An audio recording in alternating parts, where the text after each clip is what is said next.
Hello दोस्तों, कैसे हो आप सभी। मैं हूं आपका दोस्त प्रदीप एंड स्वागत करता हूं प्रदीप गिरी अपडेट पे। गाइस, एमएसटी सीटी का एग्जाम आ रहा है और उसके बाद अपने मन में क्वेश्चन ये भी आ रहा है कि यार कोई ऐसा तरीका है जो हमारा थोड़ा और ज़्यादा हेल्प करे। कुछ ऐसा मेथड है क्या तुक्का लगा ले और हमारा जो हमें क्वेश्चन नहीं आ रहा है उसमें तुक्का लगा के हमारा तरीका फिट बैठ जाए। तो गाइस, कुछ ऐसे ही तरीके मैं बताने जा रहा हूँ जिसको आप यूज़ कर सकते हो आपके एग्ज़ाम के टाइम।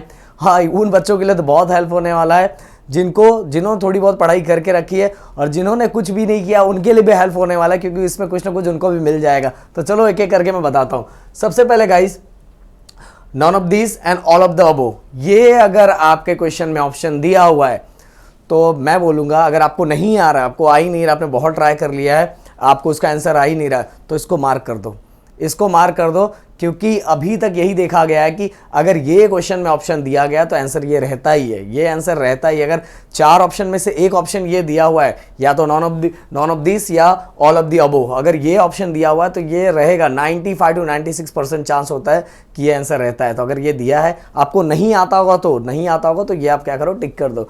इसके बाद गाइस, मैं आपको यही बोलूंगा कि बहुत सारे बच्चों को ऐसा रहता है, नहीं मैं सीक्वेंस वाइज जाऊंगा, सीक्वेंस ही करूंगा, जो नहीं आता उसको ऐसे से नहीं। सबसे पहले आप क्या करो कि सभी क्वेश्चन सीक्वेंस फॉलो करने की जरूरत ही नहीं है। आप फटाफट राहुल सर ने बताया था ना, सबसे पहले 100% जो चीज़ है उसको फॉलो करो, जो आपको आता है पूरी तरह से आता है, पूरा देख लो, पूरे क्वेश्चंस को देख लो, जो आता है पहले उसको सॉल्व कर लो, पूरी तरह से सॉल्व कर लो। तो जो आएगा वो आप फटाफट क्या कर लोगे, सॉल्व कर लोगे। तो पहला ये करना है। इसके बाद गाइज अपना स्टार्ट होगा तुक्का का ऊपर वाला पहला एक तुक्का का ही मेथड, मतलब पहला तरीका यही था कि अगर ये आए, क्योंकि ये बहुत सालों से यही यूज़ हो रहा है और जनरली सब लोग यही कर रहे हैं, तो ये करो। देन यहां से एक और तुक्का मारने का स्टाइल ये स्टार्ट हो रहा है। जैसे ये अभी मान लो हमें ये दिया हुआ है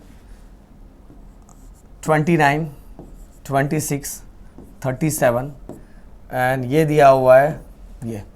अब इसके अंदर आप देखो सबसे अलग कौन सा दिखाई दे रहा है। ओमकार सर, सबसे अलग कौन सा दिखाई दे रहा है? 101 दिखाई दे रहा है। तो ओमकार सर जैसे लोग जो कॉमर्स के हैं, अगर मैं इनको सीटी एग्जाम में, साइंस वाले सीटी एग्जाम में बिठाऊं तो फटाक से जाएंगे, इसको टिक कर देंगे, सबसे अलग दिखता है। यही तो गड़बड़ है। नहीं, ये हमारा आंसर नहीं होगा, समझ लो ये कैंसिल हो गया। आंसर ये तीनों में से होगा, क्योंकि ज्यादातर बच्चे इसी को जाएंगे टिक करने। नहीं, ये जो सबसे अलग दिखाई दे रहा है वो आपका नहीं होने वाला, तो ये आपका कैंसिल हो चुका, ये एलिमिनेट हो चुका। इसी को एलिमिनेशन मेथड बोलते, तो ये आपका एलिमिनेट हो चुका। अब ये 3 बचा हुआ, इसमें से कोई ना कोई आपका होगा। हमेशा रिसर्च ये बोलता है, यहां लिखता हूं A B C D, तो D हमारा कैंसिल हो चुका है। हमारे पास अभी बच रहा है A B C। तो A ज्यादातर बच्चे A ही टिक करते हैं, तो A भी नहीं रखा जाता। B और C अगर आपको आता नहीं है तो यही तुक्का वाला मेथड तब यूज करना है। अगर आपको आता है तो बहुत अच्छी बात है, अगर नहीं आता तो ये चीजें फॉलो करना है। तो A को भी आपको नहीं करना है, आपको अपना जो लक है वो बी पे लगाना है, बी, क्योंकि ज्यादातर चांसेस बी के होते हैं, बी के चांसेस बहुत ज्यादा होते हैं गाइस। ए नहीं रहेगा, डी तो ऑलरेडी सबसे अलग दिख रहा था तो हमने कैंसिल कर दिया, इसलिए बी पे आप अपना मोहर लगा सकते हो, ठप्पा लगा सकते हो और लॉक कर सकते हो उसको, बी को। तो गाइस एक ये हो गया। तो ऐसे करके गाइस हमने क्या किया कि हमने बहुत सारे क्वेश्चन सॉल्व कर दिए। सबसे पहले हमने क्या किया कि हमें जो आता था वो क्वेश्चन हमने सॉल्व किया। देन इसके बाद कुछ क्वेश्चन हमें ऐसे मिल गए कि जिसमें ये लिखा था none of this and all of the above, ये कर दिया। फिर इसके बाद कुछ हमने ऐसे कर दिया कि जो सबसे अलग दिखाई दे रहा था उसमें से 3 ऑप्शन करके हमने बी को कर दिया, बी या सी। अगर आपको लगे कि नहीं यार बी और सी में से दोनों होता है, तो आप बी और सी गड़बड़ लगता है तो आप बी को कर दो। बट आपको पता बी और सी में सी के ज्यादा चांसेस लगा रहे हो तो आप सी को भी लगा सकते हो, पर मैं बोलूंगा कि अगर गड़बड़ लग रहा है तो बी को मार के आओ। इसके बाद गाइस लास्ट जो आपको बताऊंगा कि अगर आप सभी को पता है कि आपको टोटल 150 क्वेश्चन आने वाले, कितने क्वेश्चंस आने वाले? 150 क्वेश्चंस।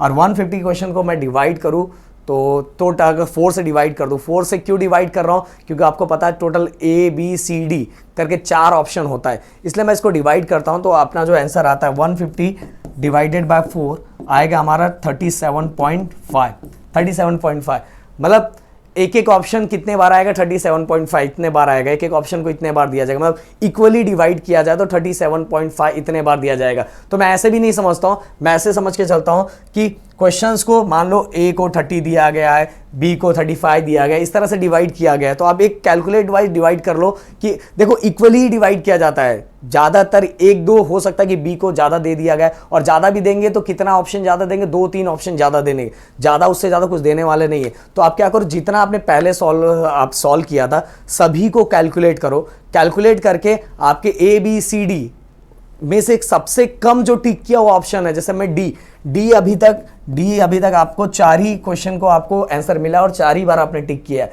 तो अब बाकी जितना बच रहा है उसको सबको क्या कर दो, डी को टिक कर दो, क्योंकि डी भी गाइस इक्वली डिवाइड किया गया होगा, क्योंकि मैंने बताया 4 से डिवाइड करने पे हर ऑप्शन को लगभग 1-2 ऑप्शन ऊपर नीचे हो सकता है, पर ज्यादातर सबको चारों को इक्वली डिवाइड किया जाता है। तो लास्ट में ये सब करने के बाद आप देख लो कि सबसे कम कौन सा जो ऑप्शन अभी तक मुझे नहीं मिला है, तो उस पे सब पे क्या करो, वही वाला ऑप्शन को क्या करो, टिक कर दो। गाइस इस तरह से करोगे तो आपने जितना सोचा है, आपको जितना सोच सकते हो, नहीं यार मैं कुछ नहीं कर सकता हूं, अगर ये आपने अप्लाई कर दिया ना तो बहुत कुछ आप कर लोगे। सो गाइस वीडियो कैसा लगा, वीडियो पसंद अगर वीडियो को लाइक शेयर सब्सक्राइब, अपना सपोर्ट एंड प्यार बनाए रखा। थैंक यू सो मच, जय हिंद दोस्तों।